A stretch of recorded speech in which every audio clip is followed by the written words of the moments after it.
Markaziy bank onlayn kreditlarni rasmiylashtirishni chekladi. Assalomu alaykum aziz muxlis, kanalimizga xush kelibsiz. Agar siz kanalda yangi bo'lsangiz, video ostiga like bosib, obuna bo'lishni unutmang. Like bosgan insonni Allohim doim qo'llasin.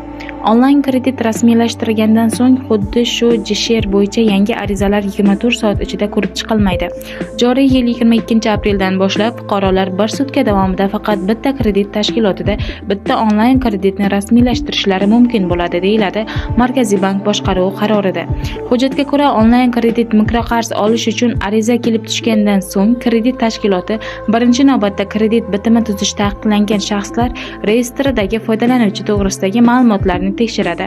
Agar bitta JSHR bo'yicha bir vaqtning o'zida bir nechta kredit tashkilotlaridan mikroqarz olish uchun arizalar kelib tushsa, kredit byurosi ulardan faqat birinchisini ko'rib chiqadi.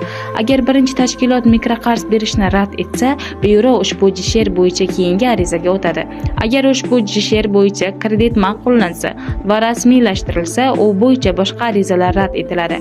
Bunda 24 soat davomida ushbu JSHR bo'yicha yangi so'rovlar ko'rib chiqilmaydi.